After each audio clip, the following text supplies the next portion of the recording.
3 terrible decisions you may have already made about your kids' inheritance. I'm Michael Jenkins, and as an estate planning attorney, we see these 3 mistakes made all the time. And they are no plan, the wrong plan, or not updating your plan. Now, number 1, no plan. This is probably the most common, and it's just the case where someone never got around to setting up their estate plan, or they incorrectly assumed their kids would have no problem inheriting the estate.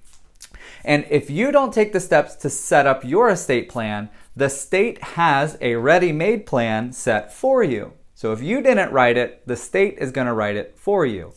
But your kids can only access that plan through probate court.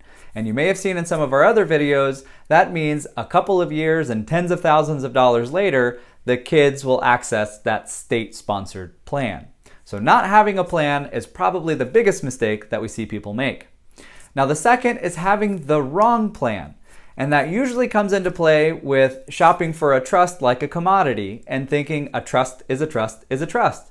And that couldn't be further from the truth. Something as simple as 2 words or 6 letters in an estate plan, in a trust in particular, can change the entire meaning of the document and can bring about results that you'd never see coming. So it's important to have the right kind of estate plan that should be structured around your family and what your needs are. Now, number 3 is not updating your plan. This is probably the least offensive of the bunch. But this is the case where an estate plan was done many years ago and it was put on a shelf and it's a set it and forget it kind of thing. Now, a good estate plan may have covered all of the what ifs in one document and it may work out just fine.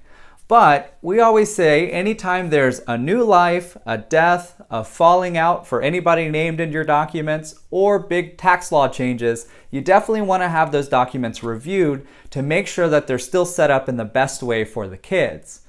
Now, if you have any questions around setting up your estate plan, getting away from that state-sponsored plan and writing your own plan, or perhaps just dusting off the books and making sure that the plan you have in place is still the most beneficial for your kids, always feel free to give us a call, send us an email, send us a text. We're here and we're always happy to answer any questions.